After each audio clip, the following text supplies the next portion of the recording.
Welcome to the Cover Your Assets podcast, a show for the physician who understands the importance of protecting everything you've worked so hard to achieve. If you're ready to find the peace of mind that only financial security can bring, let's get started. Here's your host, Billy Gwaltney. Hello there. Welcome to today's episode of the Cover Your Assets podcast. I'm your host, Billy Gwaltney. It's good to be with you. Thank you for your time. In today's episode, we will cover session 4 of our educational series called Cover Your Assets from All Angles. The title of today's episode is The Traditional versus the Principles-Based Approach to Risk Management. We're covering risk management. Hope you find this helpful. It was good info. Please tune in. Let me know what you think after. Thank you. We're doing the 4th and final session on the educational series about financial planning topics. I'm Billy Gwaltney, as you know. Kyle Christensen is on, John Navin. And we started with an introduction on the first session where we talked about the different mindsets, financial mindsets, traditional and non-traditional. And there's a lot that goes underneath those big old umbrellas. And so we started talking about what those mindsets mean and how they differ, how they're similar. And then in session 2, we talked about goals and values as it relates to each of us personally, and how Kyle and John and how these different financial mindsets approach those important topics, kind of beginning with the end in mind, which is really important. Last session was financial tools and strategies. We talked about a lot of different topics, different areas where you could invest in the market or real estate or cash and all those things. So that session is available also. And then we're going to talk about risk management, the kind of the traditional and principles-based or non-traditional approach to risk management. We'll talk about asset protection. This is, as you guys know, Kyle and John, this is an important topic for professionals, physicians. Kyle, I'm going to let you start and briefly reintroduce yourself again, just in case someone is on here that hasn't been on some of the others. But also, you mentioned last night about physicians having targets on their back. We probably ought to talk about that a minute as it relates to asset protection and how you manage risk. But talk about how you do that from your perspective, more the non-traditional in the way we've been talking about it during this series, and help people understand why they should pay attention to this, especially since it's not nearly as fun to talk about as the tools and strategies for growing wealth and getting rich and retiring and having fun and all that. Yeah. How do you handle that kind of topic? Welcome everyone. And we hope you get a lot of value out of this. My name's Kyle Christensen. I'm the owner of Unique Advantage and founder of Unique Advantage. It's a principles-based financial planning firm based in San Antonio, Texas. We have other planners throughout the country, different places. I've been doing financial planning for 25 years this year. I'm a certified financial planner as well. My approach is really more it is the principles-based approach to all things related to financial planning, and that includes your risk management and asset protection.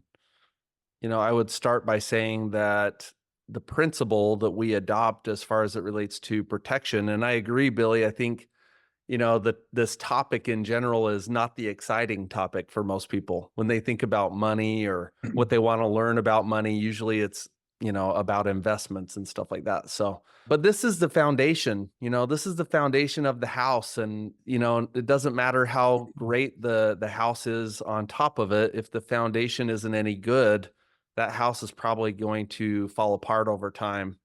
And so, well, hey, I do want to say, it's like the foundation's like the dirty work, right? It's, you gotta, I love what I do, and working with physicians for disability insurance, and I really enjoy it. I want to do it, till I die. I mean, I really have fun. What's interesting though, is this a one question conversation at any social event when someone says, "What do you do?" There's no follow-up. I say, I'm a disability ends the broker. conversation. I'm in the insurance business. Yeah. Helps it, and there's no like follow-up. It's just like, oh, okay. And then I say, "What do you do?" And then if anyway, if you said it's not a fun topic. Bitcoin if you said Bitcoin or, Right. Beanie Babies or something like that, all of a sudden you'd have a long conversation, That's right. That's right. Uh, You made me laugh because I was playing golf the other day, and I got hooked up with this foursome, and there was like 2 or 3 guys that all knew each other, and they were just kind of jokers, and you could tell they were into their whole thing, but they felt like they should ask a question. So they said, "Well, John, what do you do?" And I'm like, "We are not going to be friends. We ain't getting along." I'm like, "Yeah, I sell insurance." They're like, "Okay, yeah, good talking to you. See ya. Yeah. Have a nice round." It's like, okay, yeah. Got it. Got it. Ends the conversation. yeah. Yeah. But it's a cool, necessary though. evil. We got to have It it. is. It is. Yeah. It's the foundation. Sorry, Kyle. I know I Yeah. threw off your rhythm. No, there, you're but good. Go ahead. You're good. I love that. That's something that I really admire actually about Billy. And I think he's such a great person to have in your corner for this topic, and specifically related to disability insurance, which I believe protects your most important financial asset. Yeah, It's your the ability to earn area. income. Right. Yeah, it's the area that is not something that people want to talk about, and as such, it's one that it doesn't get the emphasis or the focus that I think it really needs. And if you think about the importance of a foundation of a building, even though it ends up being covered by dirt, on the sides and nobody sees it, it's underground, it's absolutely essential. And in fact, everything else on top of it, if the foundation isn't done right, probably doesn't even matter, actually. Mm.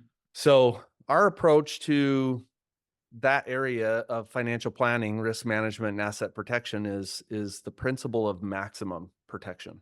And if you look up the word maximum, it means the best you can do or the most that's allowed.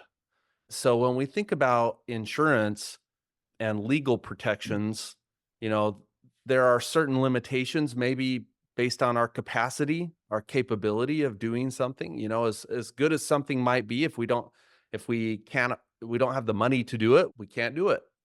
And so that might be the capacity. That might mean that's the maximum, whatever that is. So everybody's situation is unique in that regard. But there's another limitation that most people don't realize exists. Like, for example, you can't buy unlimited disability insurance. You can't buy unlimited dwelling coverage on your house. You can't buy unlimited life insurance. So there are limitations, which we call underwriting guidelines, that the insurance companies use, and they say, look, we're not going to go beyond this. There's kind of a fancy word that the insurance industry uses that guides them in that area, and it's a principle that they follow. It's called indemnity. So insurance companies indemnify, which essentially means they're going to restore or rebuild, right? They're not going to incentivize, because if, let's say, somebody wanted to, insure their house, costs, maybe $500,000 is the cost to rebuild. If they wanted to get $1 million dwelling coverage, the insurance companies wouldn't offer that. They wouldn't allow that to occur, because if somebody was unscrupulous, they might decide never to change the lint in their dryer, or they might leave a pot on the stove and leave for a couple days. So they know that happens. They don't want to incentivize, like disability insurance. Even if you have the best disability insurance in the world, you're going to have a decrease in income as a result of a disability. And so they want you to be healthy. They don't want you to burn your house down. They don't want you to try and die early. So they're going to try and incentivize you to not have those things occur. So our approach when we work with individuals is, first off, where are you? What decisions did you make to get where you're at? Like we kind of mentioned it last time a little bit about auto insurance, and I ask people, and I'm being honest, I'm being sincere when I ask them, how did you choose the level of coverage that you have? And, 9 times out of 10 people say, I don't know, that's just what they gave me, or that's what I could afford at the time, but that was a long time ago. Right. So they're going to bring up those responses. And as those words leave their mouth in response to my question, usually they kind of connect the dot and they're like, wow, that's not really a good reason. That's not really a good way to decide on that. And maybe they, in that moment, realize, hey, I have a choice. I can actually learn more about this and I can adjust this to be what's adequate for me or what's right for me. And so as we go through all of the area of protection, auto, home, liability, disability, long-term care, health insurance, all the way through Social Security, estate planning, legal entities through life insurance, we will find out where they're at, make sure that they understand what they have, and help them understand what their options are. There's a kind of a key word that's used a lot in the insurance industry. And Billy, you can tell me if you agree with this, but I think most of the insurance industry uses the word needs a lot. They sell based on needs, or they do needs analysis, or they do Liberty Mutual, which I like their commercials, by the way. They're pretty funny. But they All always those say insurance commercials are they're funny. hilarious. The Yeah. Geico ones make me die laughing sometimes. We can't Yeah. prevent you from becoming your mother-in-law, but we can save you some money on your auto insurance. Oh God, it's You know? great. Yeah. They're good. They're really good. But Liberty Mutual, just as an example, says only pay for what you need. Well, if you're not currently being sued, then how much coverage do you need? And the answer is none. When you're not being sued, you don't need any. When you're not disabled, you don't need disability insurance. When you aren't dying, you don't need life insurance. The problem is when is the only time you can get it? It's when you don't need it. Yeah, when you think, yeah, that's right. Yeah. In fact, when you know you need it, the insurance companies might deny you, right? It's too late sometimes. Like I like this example. When there's an earthquake, people are pretty motivated to go get earthquake coverage on their house. But guess what happens with the homeowners insurance industry right in that moment? And usually for about a month after, they put a moratorium on it where they say, we're not going to sell any earthquake coverage for this area that was affected. So it's crazy. People are super motivated to buy it, but guess what? They can't buy it during that time. So the first rule of insurance is you can't get it when you need it. And then number two, related to that word need means minimum. It means the least I have to have in order to survive. It doesn't mean the best position I could possibly be in. It means minimum. And I think most people that are going to listen to this call probably enjoy some of the finer things in life. They probably like going out on a date once in a while. They probably like eating out, going to movies, traveling, doing things like that. Well, that's not necessary in life. Those things aren't needed, but we want those things, and that's what's motivating to us. So I would propose that insurance and legal protections aren't actually about needs. What they are about is wants, and what they are about is protecting real assets that people have, whether that's their income or their house, regardless of the amount of house they need, regardless of the amount of income that they need. I think every time I talk to a client, let's say about life insurance, and I said, hey, if you knew you were going to die, how much less than your current income would you want your spouse to receive? And I love it when both, spouses are there, because I look to see what the spouse looks at the other one and says, I wonder what he's going to say. I wonder what she's going to say. So it's a little entertaining, but they usually knock it out of the park and they say, well, I wouldn't want her to receive any less than what I make, or I wouldn't want him to receive any less than I make. So, people really do want maximum. I just don't think that they've ever been told what that is. And I feel like our job as planners is to help people know what their maximum is, and just have confidence that your client is smart enough to make the best decision for them, right? That's their decision, not the advisor's. So that's a good point. So quick question, when would you say that if an insurance company offers you a certain coverage amount, you should take them up on it? You should do it? Well, why are they offering that amount of coverage? They have to be because justified, they can make right? money. Well, so that's they the can make question. money. That's part of it. That's part of it. Well, that's the question. So the assumption is that insurance companies are greedy. They are, and we think that about banks. We think that about pretty much any company, right? They're for profit. They're for in profit. it to make a profit, right? Yes, and so, absolutely. So I think it's a fair assumption for people to go, like I've had to have this conversation when they have $5,000 a month of coverage and the maximum amount they can have is $30,000. Number one, they don't know it's tax free, but number two, their assumption is that whenever they're ready to pay for $30,000, they can get it, because of course the insurance company wants to make money. And I have to tell them, well, No, there's a formula they use to calculate to make sure your income supports it. Because yes, insurance companies want to make money, but what scares them more than greed, or the emotion they feel more than greed, is fear. So I'm not saying it's an emotion, but the point being is that they are really nervous about people having too much insurance, where they leave the pot on the stove. Or in disability insurance, they get creative about how to hurt their hands so they don't have to operate, right? Or they get creative. And that is a sick thought to think about, where somebody's going to intentionally do something. But that's in essence human nature, right? So their assumption is that if you can get rich off of a claim, why wouldn't you do it? Right. So they're going to make sure you can, I guess. Well, I can tell you from the perspective of my wife, who's a marriage and family therapist. She worked with a lot of people who were receiving benefits, government benefits, being on disability, right? Being Okay. sick. And, a lot of times she was there assessing them, right? And based on the assessment, that benefit continued or it stopped. And as the person got better in almost every case, guess what happened almost immediately? Like the next week, they had some big episode. Oh, a setback. Okay. Right. Yep. Wow. And so, it's insurance companies are in it for a profit, but they're also smart, right?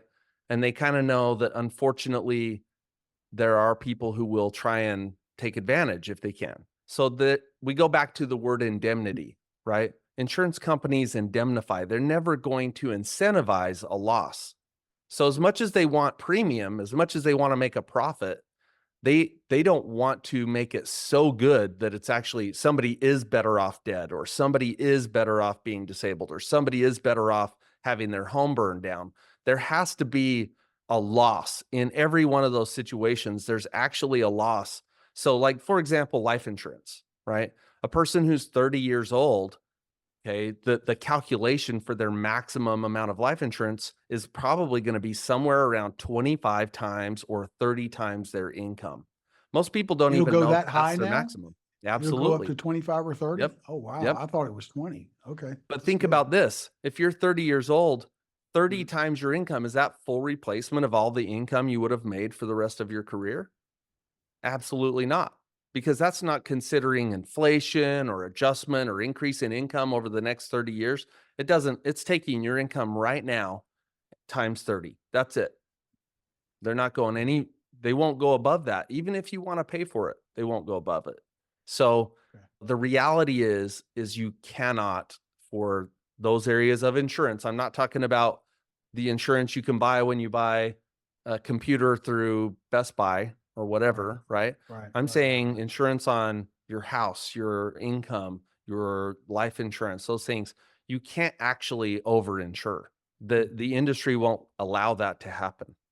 So I think that's an important thing. Most people don't realize that there's Right. even a cap on those things. So, and as you talk to people, you've covered a lot. I mean, how do you work with other specialists that help them analyze those policies? And then when you get into the legal protection side, the asset protection side, how do you advise on that? Yeah. So as a certified financial planner, I'm kind of like a general practitioner, right? I'm not the specialist. I'm not the orthopedic surgeon or whatever, Mm. right? So yes, I'm gonna refer out in a lot of those areas of protection, but I know enough to say, hey, you know what? That spot on your skin, that looks like something, it doesn't Mm. look right. So I think you ought to go talk to this. So it's at kind of that level that I will help people in all areas of their protection. Some I'll go deeper myself because I deal with that more directly.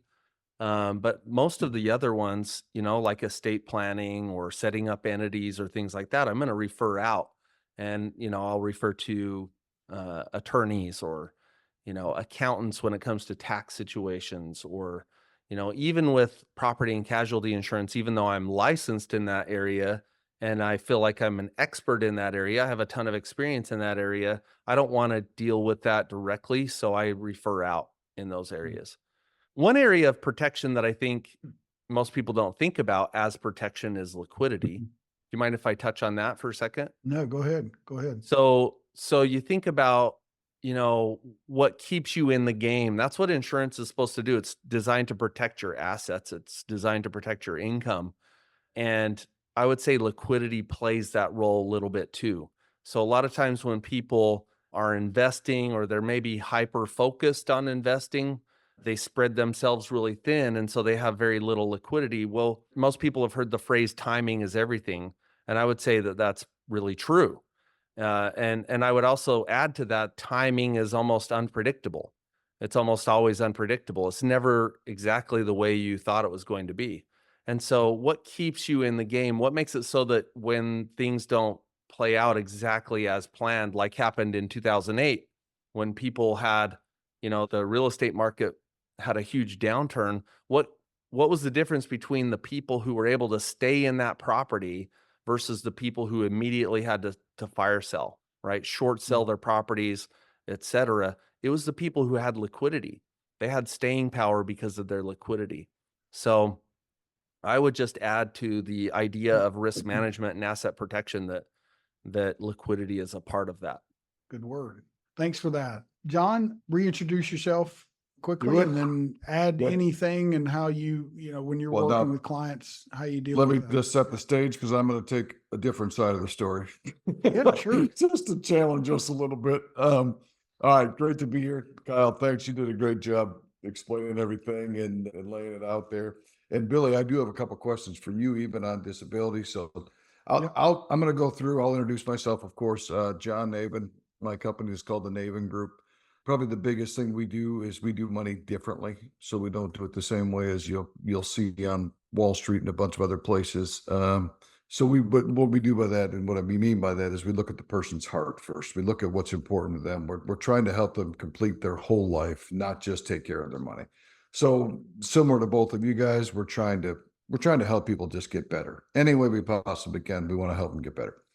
Okay. So when it comes though to insurance, I'm going to take the other side. You guys remember the movie Karate Kid? Think Yeah, back, which one? Karate Kid, Mr. Miyagi. We'll go to the first Yeah. one. Mr. Miyagi said, Daniel-san, you walk on this side of the road, you'll be okay. You walk on this side of the road, you'll be okay too. But if you walk in the middle, squish like grape. I'm going to tell you, when it comes to insurance, you walk in the middle. I am the opposite of Max. So only because, now it depends on the coverage. So I will put that caveat in there. Because if you guys ever seen a small insurance building? No. These guys make money hand over fist, right? Right, sure. Yeah. For me, I look at it from a standpoint of if we are growing your assets and we're growing your insurance, and I am too a firm believer like Kyle. So I am saying that I don't call it the foundation. We build a fiscal house, a similar analogy. I call it the fence because it doesn't do you any good to start investing money if something happens and you become disabled. It doesn't do you any good to start investing money if your spouse passes away and you can't complete the plan. It doesn't do you any good if you've got a big claim on health insurance, but you're putting away $300 a month in your 401k and you don't have health insurance. No, you need these coverages first. Where I differ is I think we should walk in the middle of the road. And I think we should say, for example, if we took Kyle's blanketed term about maximum, we could say, and I'm just thinking about health insurance. Somebody who's 30 years old probably doesn't need the $10 doctor copay, doesn't need the prescription card. If you're a male, you're probably not even going to the doctor anyway, right? And if you're a doctor, you're probably getting your coverage for free, right? When it comes to health insurance or it's covered through the hospital. So it doesn't make sense to me to say, hey, I want a zero deductible. I want the $10 copay Right. for the drug card, and I want no copay when I go to the doctor. No, I'll pay for that. I don't want to pay that high a premium. Or I would use something called an HSA. And we could talk about HSAs too, where we could funnel some money into these health savings accounts where then, so I keep a high deductible. Like on my health insurance, not my life, but on my home and auto is $1,000 deductible. My health insurance, gosh, I don't know. You guys all pay for because we're all self-employed. I don't know about you guys, but if you have a great deal on health insurance, I'll take it because I'm paying. I think for my wife and I, it's $1,500 a month, and I have a $9,000 deductible. So it's just crazy. So I'm Right. open for health insurance if anybody can get it. Right. So I would rather keep the $9,000 deductible though, because if I bring that deductible down to Goes $2,000, up more. my premium's going to go up to $2,000 a month or $2,100. And for the most part, now I had a big thing 5 years ago, but I'm a healthy guy. So look at your situation and say, hey, where am I and where can I protect myself so it's middle of the road? Now, where it's different is disability. So disability, I agree, because that income is going to go up and you can't raise that later in life. I agree 100%. Life insurance, I'm still a fan of probably over-insuring life insurance, because what we also have to look at, Kyle, again, you did a great job talking about the protection. I think life insurance, though, because of the cash value and some of the other tax-free benefits we can get out of life insurance, I'm still a fan of putting money in life insurance. Now, we don't write a lot of smaller term policies. Most of my stuff is, 10,000, 20,000, 50,000 a year that people are putting into these policies for a period of time. But we're also doing it for the tax benefit, right? So we're getting money that's out of taxable, turning it into tax-free. That is an advanced class on life insurance, right? So that's not something we start with. One simple rule of thumb I think I start with, I was just going to mention this, and I don't know how you guys figure out how much insurance should a person have, life insurance, I think, when they're starting out. I use an acronym called DIME. So death, Okay. income, mortgage, education. So now cover those four things, right? So Right. death, it's going to cost you 15 grand to bury you. Income, now this comes back to what Kyle was talking about, is how much do you want to leave your spouse? Have that conversation in front of your spouse, right? Right. So you want to Right. make sure we do cover it, but do you want to give her $15 million where she never goes to work again? Kyle does. I'm not, man. I ain't doing it. I'm just not doing it. Can I just Right. add something to that real Please, quick? please. No, I want Yeah, you to. yeah. Yeah. The reason is, and I would say that this is a great differentiator, is because in one scenario, you're trying to predict what the future needs are when you don't really know how the person's going to die. You don't really know what's going to happen to the spouse. So I would just say the insurance companies allow you to have a certain amount of money. If you lived, is there any reason why you would purposely decrease the amount of money you're going to get over the next 30, 40 years? I would say probably no. In no scenario would you do that. It has zero to do with needs. It's about having the best chances. So my goal isn't that my wife, doesn't have to work, can buy the newest model to replace me. That's not it. It's all about giving a person the best chance, right? I don't even know what the dollar's going to be worth in 5 years. And if anybody can tell you that, they're lying. They don't really know. They can't tell you what a gallon of gas will cost. They don't know how they're going to die. They don't know any of those things. And so, the idea, or the idea behind the principle of maximum protection, is simply being in the best position you can be in. I will say one more thing. Sorry, John. No. This is good. My advocacy for maximum protection really is exactly the opposite of covering the small things. So when it comes to health insurance or things like that, I'm not an advocate of low deductibles and, hey, I want to cover all these little things. In fact, I oftentimes have a conversation about health insurance that it really is the catastrophic that we're really trying to protect against. And the reason that premiums are so high across the country is because people want to use it like a debit card and pay for every little thing, Sure. which Right. they've acquiesced and they've said, sure, we'll do that as long as you pay a $10,000 premium or a $15,000 or $20,000 premium and you have a $6,000 deductible. So that's not what insurance is in the business of doing. It's actually in the business of catastrophic loss, not small losses. And we pay, if we wanted to do the small things, we pay for it. But I don't know, and I just wanted to make sure the people that are listening to us understand that, because I would much rather make sure we cover the catastrophic, but we still put some money, I'm with you. whether it's even in traditional or principles based. I don't care. I'm saying don't put all of it into insurance, because the odds that you're never going to get it all out, right? You said that we're never going to make money on insurance. The only place where I think and that's nobody true ever is, puts it all into insurance. The people that are actually the richest people in the world have the most insurance, actually. So it's the I believe opposite that. of what a lot of people think. And now So, I'm yeah, also not overfunding life insurance. So life insurance for me would be the one caveat that I would back out and say, hey, because most people don't know the other benefits of life insurance or even return of premium. I don't know if you do that with disability or not, but even some of those things, but you were No, going to say not something. anymore. Not anymore. No, There would okay. be for, yeah. So talk about that. What role does life insurance play in this when it comes to protection? And so I get that question a lot. There's a lot of information, out there on, okay, and physicians are interested. They're asking questions. Hey, how do I insure myself? How do I do this? Will I be financially independent? When I'm financially independent, do I need life insurance? So there's this customary thought of 35, get a 30-year term. By the time I'm 65, it'll go away and I don't need any life insurance at that point because I have enough assets to offset all that. And then there's some that want to talk about the permanent insurance too. So some are thinking, number one, how much do I need? Number two, how long do I need it? And number three, what's the best way to do it? Do I get the cheapest term? Which is if you're young and healthy, that's tempting because it's so cheap, right? But it's cheap probably because they're going to outlive it. So it has a good side to it. But then the question is permanent insurance play a role in that? And how does that factor in?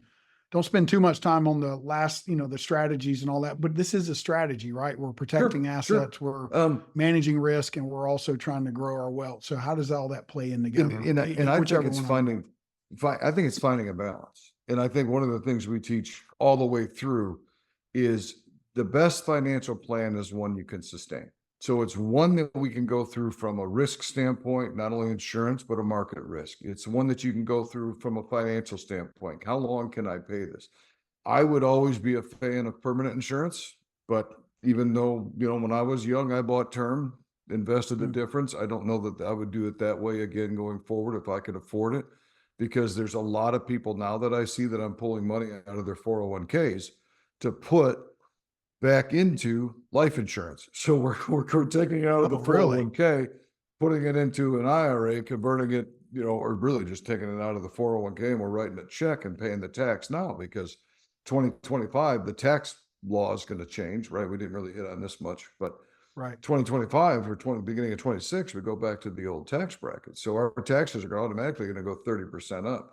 You start pumping money into permanent life insurance, that gross tax deferred, most plans, and then I think you guys would agree, we can borrow that money out and it's tax-free. So there's no place that you can go and have tax-free income like that. Life insurance is the only place I know of that you can get besides a Roth. You can get tax-free. If you borrow it, do you plan to pay it back? If you borrow I would take it off the death benefit. So if you've got a doc that's got a $3 million policy, he puts into it for 30 years, there's going to at least be $2 million in cash value inside there when he hits 65. Now he can borrow that out tax-free.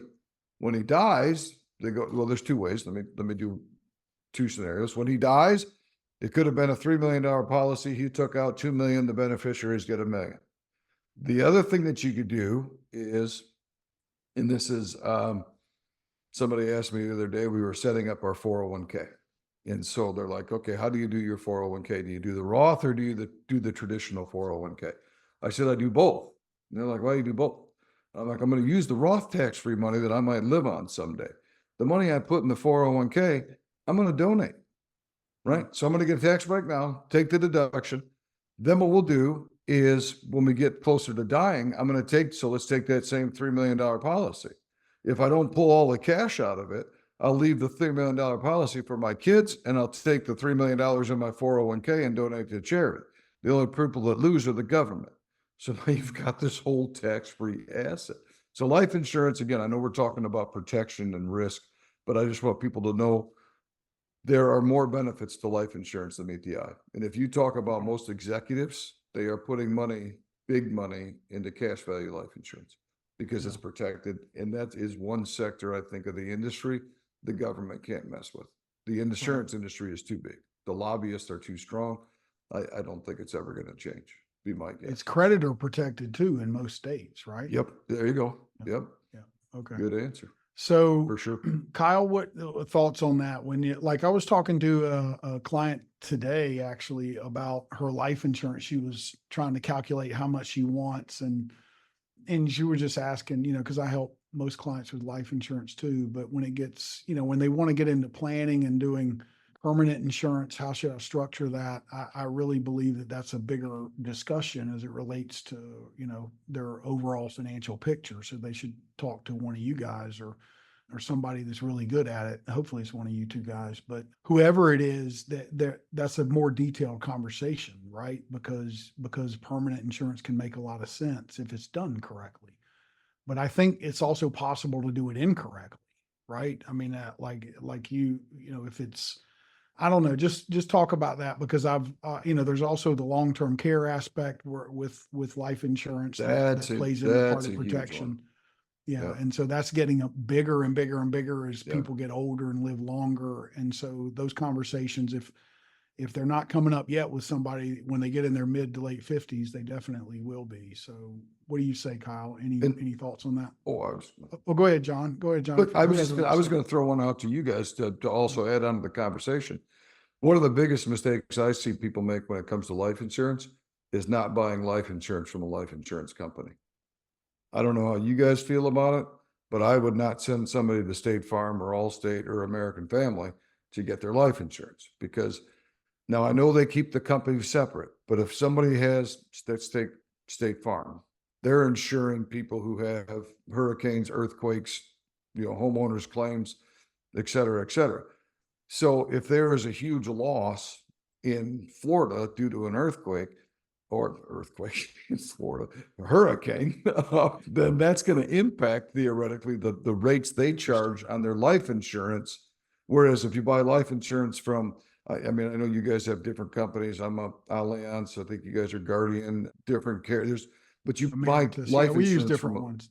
Yeah, all different ones. I know what you're saying. Yep. But they're life insurance companies. So when they're underwriting it, and the best example I have here, about 5 years ago, when you drive down the highway, did you guys have this? Because I know you're in Carolinas and Texas, but it would say, so far this year, there's been 937 deaths.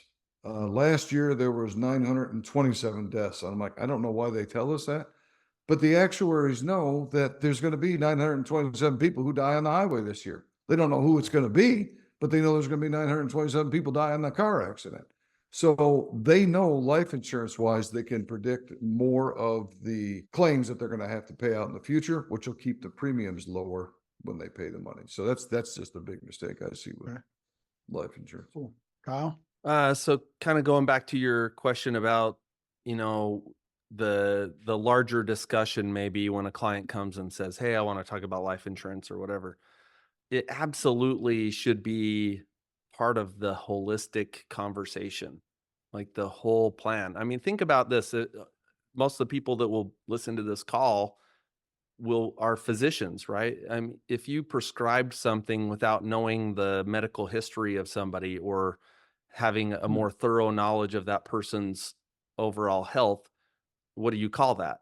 You call that malpractice. And you would probably be in danger, right, of getting sued or having, some negative recourse. Unfortunately, in the financial industry, it happens all the time where people are encouraged to make individual single product decisions without having a knowledge of the overall situation. And I think similarly, I think it's probably not a good practice. And I think people make a lot of financial mistakes as a result. So I want to backtrack just a tiny bit, if it's okay. So I think life insurance was misnamed. I don't think it should have been called life insurance because it doesn't replace the value of a person's life. What it's designed to replace is the value of a person's income and or their assets. So it really should have been called income and asset insurance because that's what it does. And if you think about homeowners insurance, if your house burns down to the ground, what kind of homeowners insurance do you want? Do you want the kind that only rebuilds a couple of the rooms and a kitchen and one bathroom because that's all you need? Or do you want one that rebuilds the whole house because that's what you have? That's your asset. I think nobody would want homeowners insurance that covered their needs. I think what they would want is homeowners insurance that replaces their house, period. Whether they wanted or needed the entire house or not, that's the asset that they have. So again, if you take less than your maximum life insurance that you can qualify for, then you have to start playing the game of needs prediction. And unfortunately, we're not very good at needs prediction. I actually did some research on weather forecasts, and I wrote an article about it one time. And we're actually pretty terrible at forecasting. You know, if you go beyond a few days, the forecast is extremely unlikely to be accurate. So we can't forecast the weather, and we've been studying that for a long time, let alone what's going to happen in Billy's or John's life. We don't know what's going to happen. We cannot predict that. We don't know.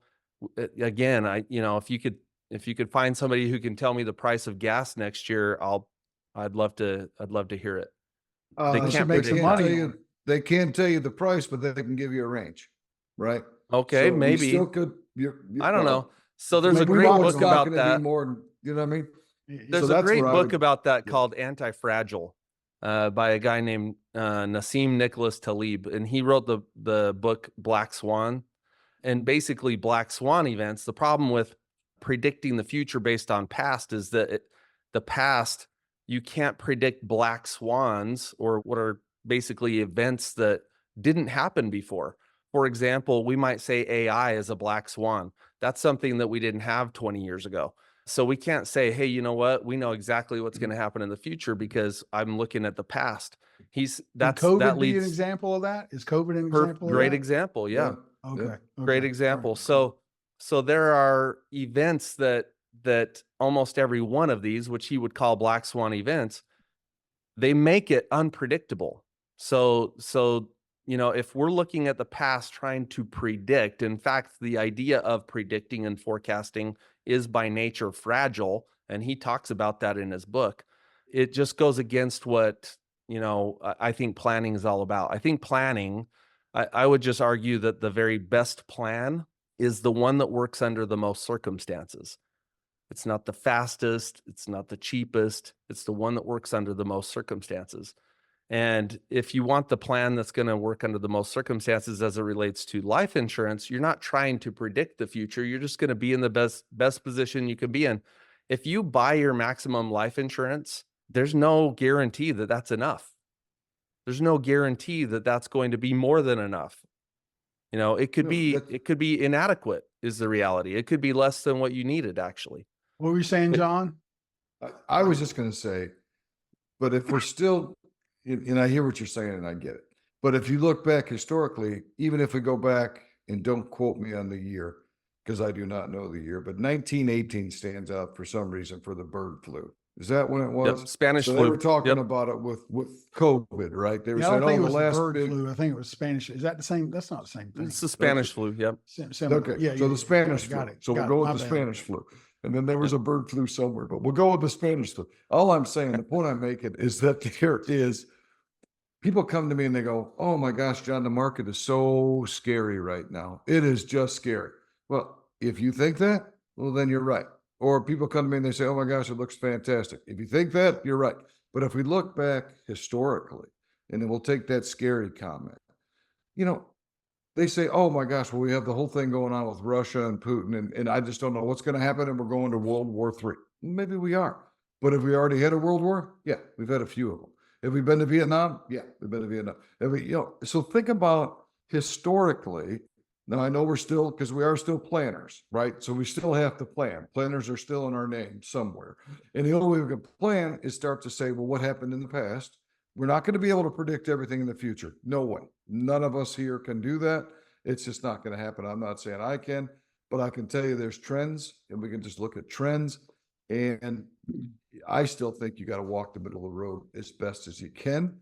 Because if you go max insurance, what if it's really your money should have been max in the market, or your money should have been max in your car It's not. wash? I disagree that it's. I disagree that it's either or. I don't think you could. I don't think anybody that has their maximum disability insurance or their maximum life insurance is prevented from achieving financial freedom. I've never seen any case where that would be possible. So I think it's a false negative. Like it's a false, like, hey, you could dump, if you make $200,000 a year, you could put $200,000 a year in insurance. Wrong. That's not even possible. You couldn't do it. It's not even allowed.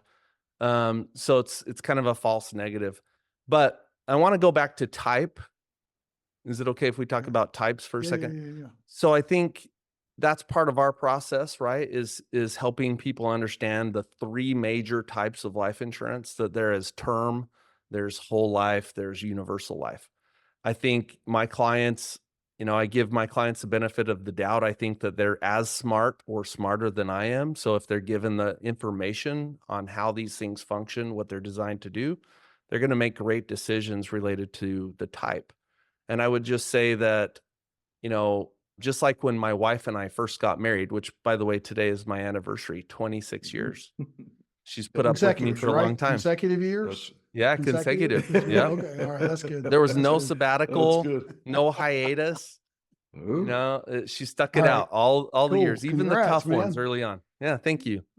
But when my wife and I first got married, we rented a house or rented an apartment. And it was really nice that we didn't have to live with my in-laws or with my parents. We were able to have some autonomy.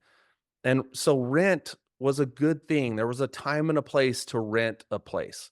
But my goal wasn't to rent forever, because I knew that the money that I was putting into that, I would probably never see that again. When I stop renting, then I don't get any of that back, right? Yeah, I might get the deposit back, but I didn't get any of the rent payments back.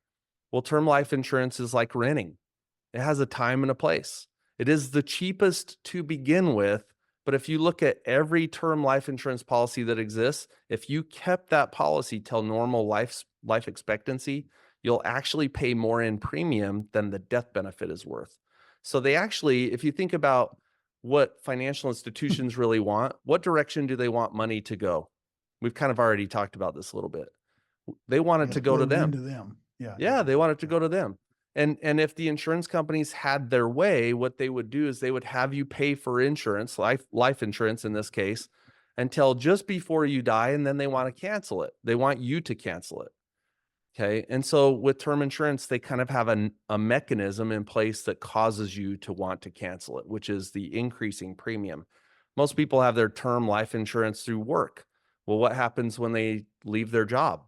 They lose that policy in most cases, right? They don't get to take it with them in most cases.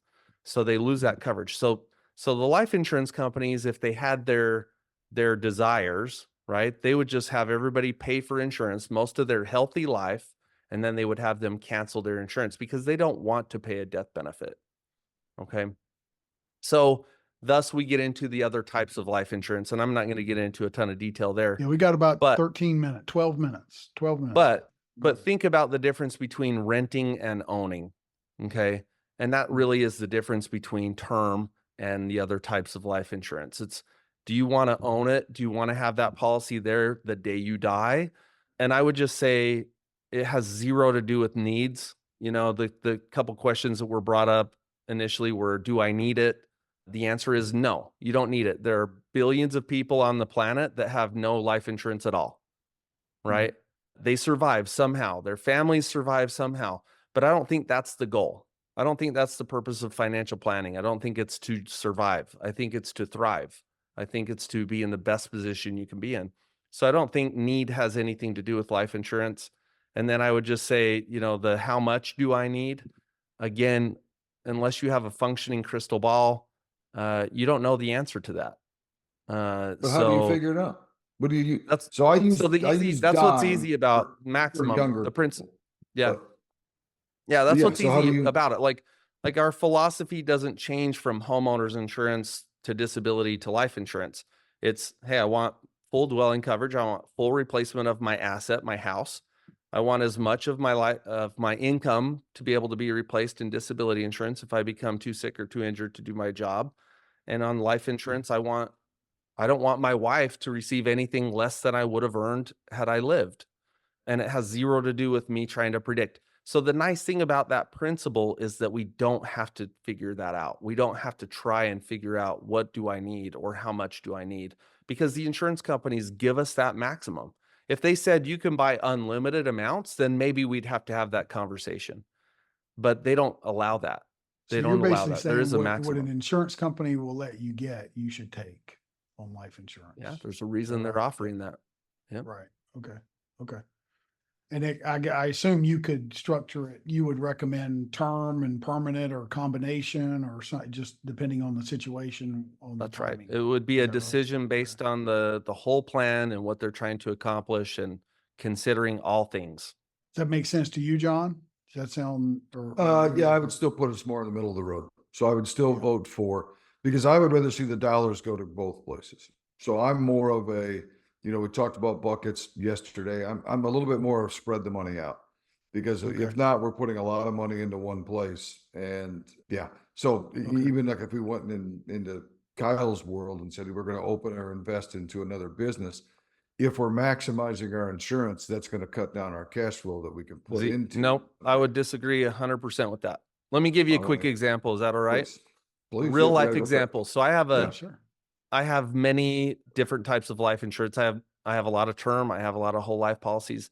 One of my oldest policies, just as an example, and the reason I know the information on this right now is because I've shown it. I show it to clients. I showed it to a client today. So in 2004, I started this one policy. It's a $440,000 death benefit. Okay.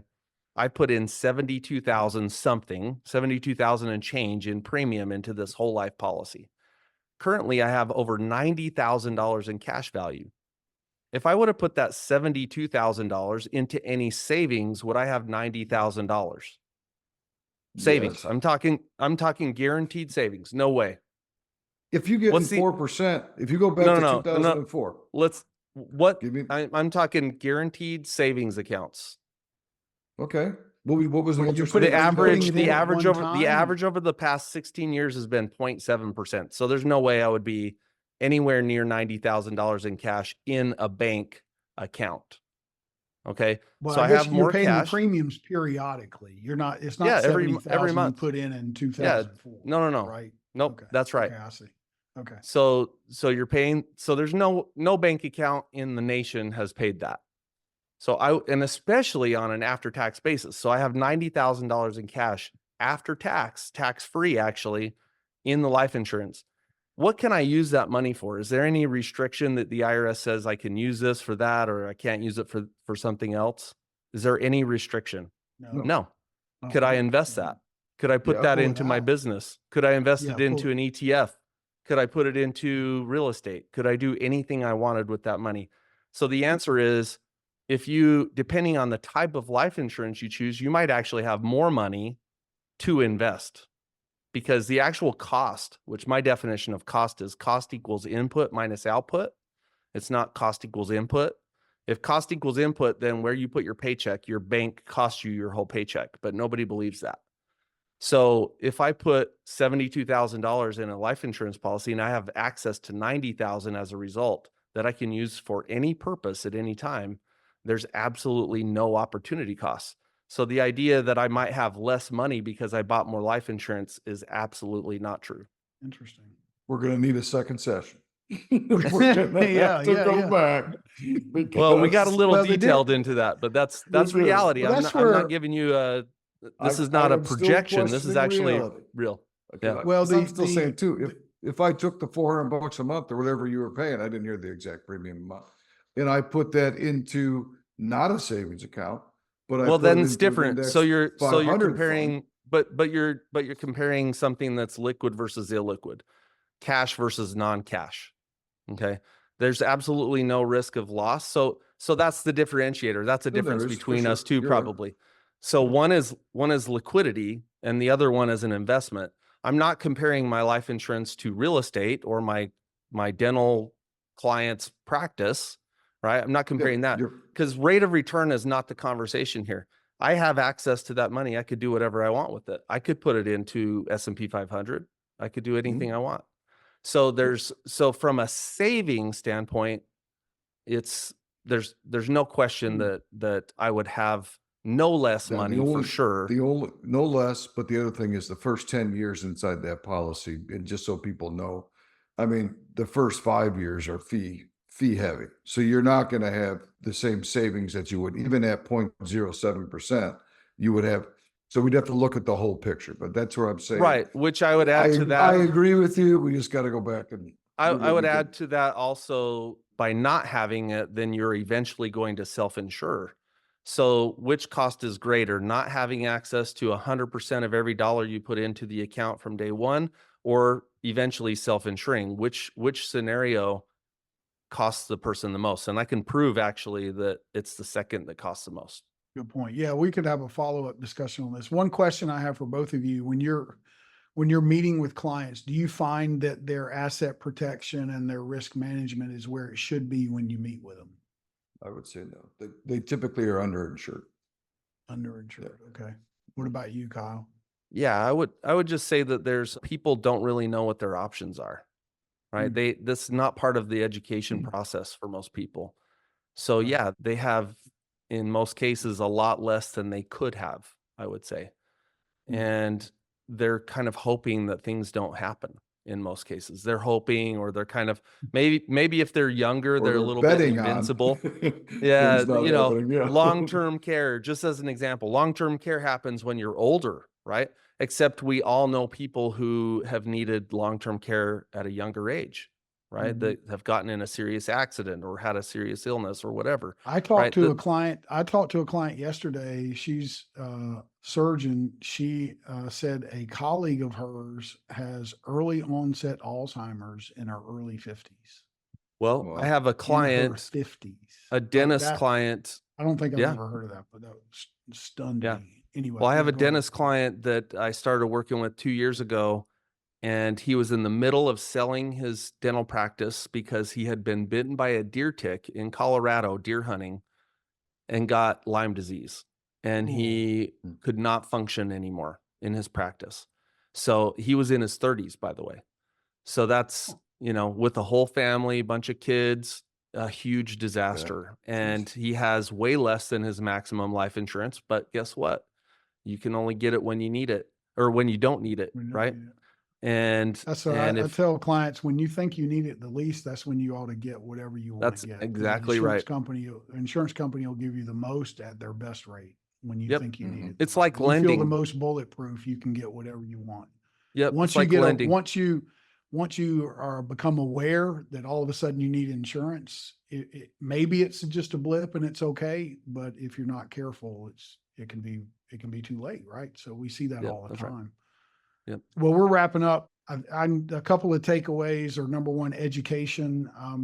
The one reason I'm doing this is just to offer an opportunity for my clients or the people that I know to hear from the best and give back. I know some people, I know you guys, I know I have access, and I want to share that information and connect you with them, at least so that they can learn, because education is powerful.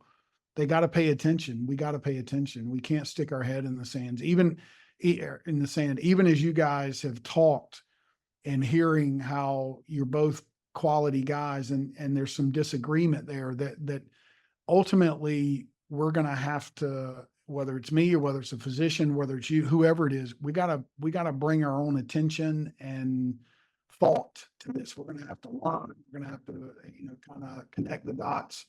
And coaching is really important. Who you listen to, who you count on to bounce things off of, what kind of feedback you get. I mean, that's another takeaway from this, is that you guys are educators and coaches, because you're informing people about why they need it, or at least that's the sense I get. Hopefully they do too. And it sounds like to me you need to constantly reevaluate and be ready to adjust if you need to, because there are different phases. That's the part that you can see COVID coming. Who knows what the dollar, like you said, inflation, the dollar, taxes. I know, John, you said the other, maybe it was yesterday or the session before, about, hey, where are taxes going to be in the future? You think they're going to be lower? For the average person to hear that his taxes are in historic lows is pretty stunning, I think. Yeah. Because I certainly feel like taxes are pretty high. Do y'all have any final thoughts? I mean, I really appreciate you being here, but we're right up. We got like a minute or so. We could go over a little bit. No, I'm going to go fast. I'm going to take 10 seconds and say thank you very much. I'm going to say thank you to Billy for putting this together. Thank you to Kyle. And I have had a ball, and I think we keep doing it. The other thing that I want to stress that's important is, no matter who you work with, we have difference of opinions, but we all have your best interest at heart, which is the one reason that keeps me here, is that our hearts are all aligned in the same place. We want the best thing for people. We want them to do well. We want them to be happy. We want them to be successful. We don't want them to be needs-based. We want them to have fun and get after it. So thank you. Thank you very Yeah, much. thank you, John. Kyle? Yeah, I just want to thank you, Billy, and John for including me and letting me have this opportunity to share, my viewpoints and my experience and the opportunity to hopefully affect someone's life in a really positive way. I know that's where your heart is, Billy and John, and that's where my heart is. We just really want to make a positive impact on people and give them the best chance for success. That's really what it's all about.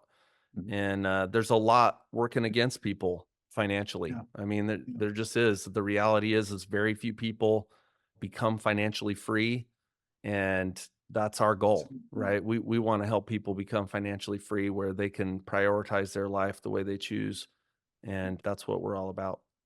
You can't drift there. You're not going to end up there by accident. You got to be intentional and get coached and keep moving. So thank you all for joining. Thanks again, Kyle and John. We'll see where it goes from here. All right. Take care. That's it for today. And that wraps up our 4-part educational series called Cover Your Assets from All Angles. I hope you found this helpful. Please reach out. Let me know what you think. If there are things you want to hear about, questions that you thought were going to be answered that weren't answered, or additional questions you have after initial questions were answered, would be happy to help any way I can. Please text me at 704-270-2376. Again, 704-270-2376. Billy Gwaltney, as always, it's been really good being with you and having you tune in. Thank you for your